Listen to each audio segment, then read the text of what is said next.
Bismillahirrahmanirrahim. Assalamu alaikum. Today we have a lecture on breast और mammary gland. So breast को हम divide कर देते हैं 4 क्वाड्रेंट्स में. दिस यू सी, ऊपर वाले अपर आउटर अपर इनर एंड नीचे वाले कौन से होंगे, lower outer and lower inner. ठीक है. सो breast is divided into 4 quadrants. ठीक है. अब इसमें जो ऊपर वाले जो अपर आउटर है ये बहुत इंपॉर्टेंट है. ठीक है. अब इसमें से आपने याद रखना है कि यहाँ पे कुछ पोर्शन जोन सा है इसका एक्सटेंड करता है. ठीक है. डीप फेशिया को पियर्स करेगा और एक्जिला में आ जाएगा और इसको क्या कहते हैं, tail of Spence. This is very important. ठीक है. So we are going to introduce the extensions. ठीक है. तो आपने कल पढ़ा था, पिछले लेक्चर में मैंने आपको बताया था, जो आपका ब्रेस्ट है, ठीक है, वो सुपरफिशियल फेशिया में पड़ा होता है. ठीक है. Line superficial fascia. ठीक है. अब कुछ एक्सटेंशन ऑफ ब्रेस्ट है वो पियर्स करेगी डीप फेशिया को और एक्जिला में लाए करेगी. उसको क्या कहेंगे, एक्सिलरी टेल ऑफ स्पेंस. ठीक है. As we have discuss before. So horizontally अगर बात कर लें, ठीक है, तो ब्रेस्ट जो है वो लेटरल बॉर्डर ऑफ स्टर्नम से मिड एक्सिलरी लाइन तक होगा. ठीक है. This is sternum bone. इसके लेटरल बॉर्डर से स्टार्ट होगा और यहाँ पे मिड एक्सिलरी लाइन बनेगी. ठीक है. तो ये इसकी हॉरिजॉन्टल डायमेंशन है और वर्टिकल डायमेंशन जो है वो 2nd से 6th रिब तक होगी. ठीक है. सो हॉरिजॉन्टली हो गया lateral border sternum to the mid axillary line. ठीक है. So these are its extension. ठीक है. अब एक इंपॉर्टेंट स्पेस होती है which is called retro mammary space.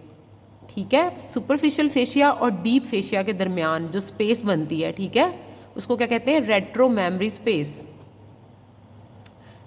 So retro mammary space की इम्पोर्टेंस ये है कि ये एक तो मोबिलिटी प्रोवाइड करेगी. ठीक है. और जो ब्रेस्ट है उसको मोबाइल रखेगी. Okay. This retro mammary space, you see, this is retro mammary space कि सुपरफिशियल और डीप फेशिया ऑफ ब्रेस्ट के दरमियान एक स्पेस है. ठीक है. उसको क्या कहते हैं, retro mammary space. So moving forward हम स्किन की बात कर लेते हैं. स्किन के पास आप जो ब्रेस्ट की स्किन ऑफ ब्रेस्ट है, ठीक है, उसमें आपकी एक इंपॉर्टेंट स्ट्रक्चर होता है which is called nipple. This one. ठीक है. अब स्किन में आपका निप्पल होगा. ठीक है. और एरियोला होगा. एरियोला क्या होता है, निप्पल के अराउंड जो ब्राउन कलर का एरिया होता है उसको क्या कहते हैं, एरियोला. ठीक है. तो निप्पल, आपने ये इंपॉर्टेंट एमसीक्यू याद रखना है कि निप्पल किस लेवल पे होता है, 4th इंटरकोस्टल स्पेस के लेवल पे होता है. हर रिब के नीचे उसकी स्पेस होती है. फर्स्ट रिब के नीचे first intercostal space, second rib के नीचे सेकंड इंटरकोस्टल स्पेस. ठीक है. And so on. अब आपने ये चीज़ याद रखनी है कि हर जो निप्पल होता है उसको पियर्स करती हैं कुछ डक्ट्स. ठीक है. उनका नाम है लेक्टिफेरस डक्ट. ठीक है. और एरियोला क्या है, एरियोला आपका सेबेशियस ग्लैंड इसमें ज़्यादा होता है. ठीक है. और ये पिगमेंटेड एरिया है. ठीक है. At the base of nipple. अब प्रेगनेंसी के अंदर क्या होता है, यही वाले ग्लैंड्स, सेबेशियस ग्लैंड्स एनलार्ज होंगे और उनको क्या कहते हैं, मोंटगोमरी ट्यूबरकल्स. ठीक है. So we have discuss the skin. Skin में हमने निप्पल डिस्कस कर लिया एंड एरियोला डिस्कस कर लिया. So I am going to show it on diagram. ठीक है. This is nipple, this is areola.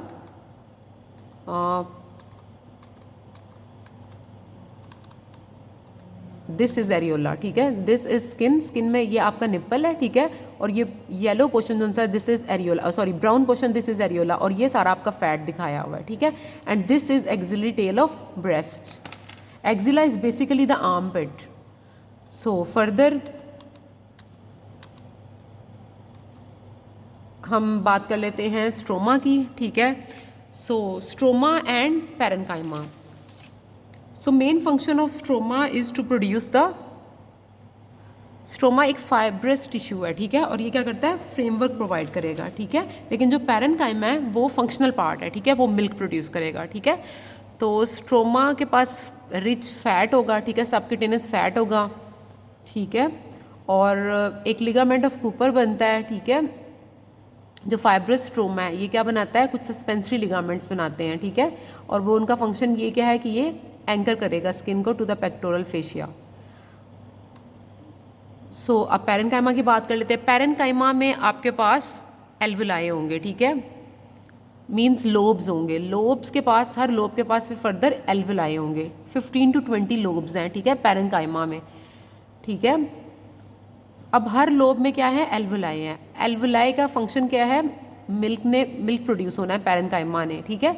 और मिल्क यही लेक्टिफेरस डक्ट में जाएगा, ठीक है। और लेक्टिफेरस डक्ट ओपन किस में होगी? निप्पल के अंदर। अब लेक्टिफेरस डक्ट की बात करें तो यहाँ पे एक इंपॉर्टेंट साइनस है, उसको कहते हैं lactiferous sinus. This is lactiferous sinus, ठीक है। ये आपका पूरा लोब दिखाया हुआ है इन्होंने, ठीक है। अब लोब्यूल के पास क्या है? एल्वुलाई हैं, ठीक है। अब एल्वुलाई ने किस में ओपन होना है? निप्पल के अंदर, ठीक है। अब यहाँ पे कुछ डक्ट्स दिखाई हुई हैं। अब डक्ट्स की एक ओपनिंग को क्या कहते हैं? Lactiferous sinus. दिस, ये जो डायलेट पोर्शन है, दिस इज लेक्टिफेरस साइनस, ठीक है। यहाँ पे लिगामेंट्स ऑफ कूपर दिखाया हुआ है, ठीक है। I am going to show it on this diagram, ठीक है। ये देखें, सब कुछ आपको इस पर क्लियर है। रेट्रो मेमोरी स्पेस भी नज़र आ रही है, ठीक है। फोर्थ इंटरकोस्टल स्पेस के लेवल पे हमारा निप्पल पड़ा हुआ था, ठीक है।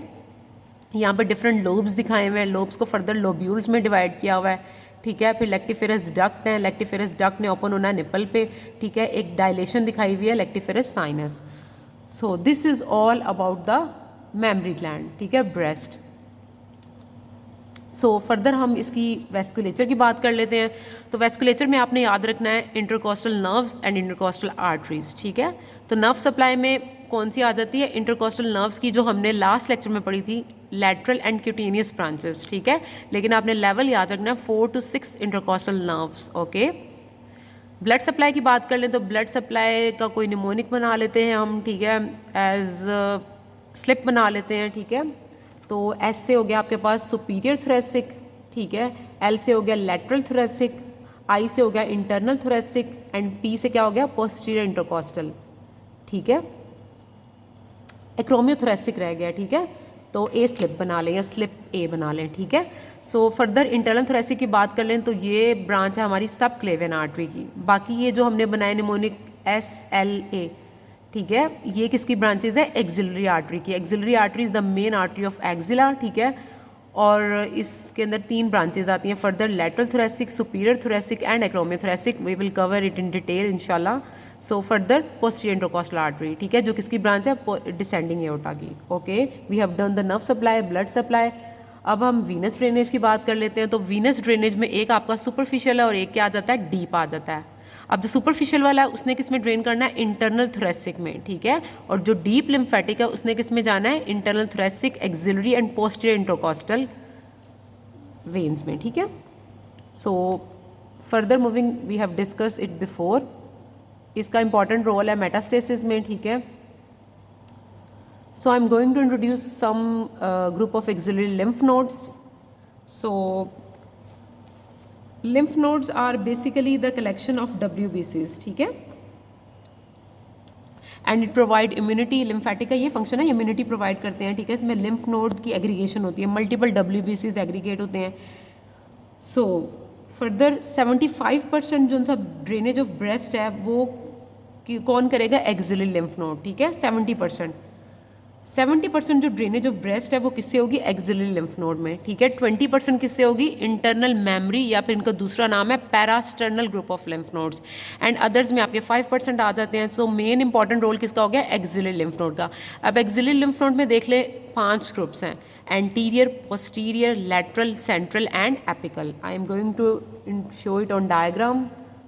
सो दिस इज अवर डायग्राम, ठीक है। ये आपके anterior group of lymph nodes हैं, ठीक है, जो एंटीरियर क्वाड्रेंट से लेके आएंगे, ठीक है। This is lateral group of lymph node, इनको ह्यूमरल भी कहेंगे, ठीक है। Posterior group of lymph node, ये सारे एक्सिलरी में ही आ रहे हैं, ठीक है, इनको सब स्कैपुलर भी कहेंगे, ठीक है। अब ये फर्दर लिम्फ को कहाँ भेजेंगे? Central group of lymph node में, ठीक है। फिर सेंट्रल ग्रुप से किधर जाएगा lymph? Apical group of lymph nodes में, ठीक है। ये 5 ग्रुप्स हो गए। फिर फर्दर ये कहाँ जाएगा? लिम्फ सुप्रा क्लैविकुलर लिम्फ नोड्स में, ठीक है। सो anterior group of lymph node की बात करें जिसको पेक्टोरल भी कहते हैं, तो ये कहाँ से ड्रेन करेंगे? Lymph lateral quadrant of breast से, और एंटीरियर है तो anterior means anterior thoracic wall से लिम्फ लेके आएंगे, ठीक है। पोस्टीरियर है तो ये कहाँ से ड्रेन करेंगे? पोस्टीरियर थोरेसिक वॉल से एंड स्कैपुला।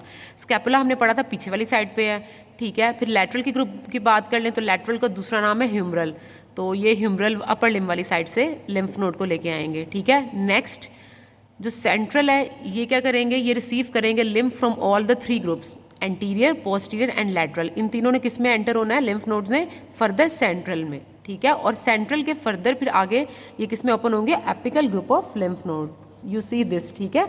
इन सब ने एंटीरियर, पोस्टीरियर एंड लैटरल वालों ने सेंट्रल में ओपन होना है लिम्फ नोड्स, ठीक है, और फर्दर फिर वो एपिकल लिम्फ नोड्स में ड्रेन होगा और एपिकल लिम्फ नोड से फर्दर सुप्रा क्लैविकुलर लिम्फ नोड्स में ड्रेन हो जाएंगे। सो अदर ग्रुप्स में ये 5% आ जाते हैं जो हमने डिस्कस कर लिए हैं। अब लिम्फेटिक्स की बात कर लें तो जो स्किन है, ठीक है, सुपरफिशियल लिम्फेटिक किसको ड्रेन करेगी? स्किन को, ठीक है, और वो फर्दर किस में ड्रेन करेंगी? Axillary lymph node, parasternal lymph node, infraclavicular and inferior deep cervical. लेकिन जो आपकी डीप लिम्फेटिक है वो किसको ड्रेन करेगी? पैरेन्काइमा को, ठीक है, निपल को और एरियोला को, ठीक है। फिर फर्दर एक और इम्पॉर्टेंट चीज़ इसमें बता दें कि जो आपका निपल से, एरियोला से और लोब्यूल्स ऑफ ग्लैंड से जो लिम्फ आ रहा है वो भी फर्दर किस में जाएगा? एक्सिलरी लिम्फ नोड में। और एक्सिलरी लिम्फ नोड का कौन सा ग्रुप मेन इंपॉर्टेंट है? पेक्टोरल, ठीक है।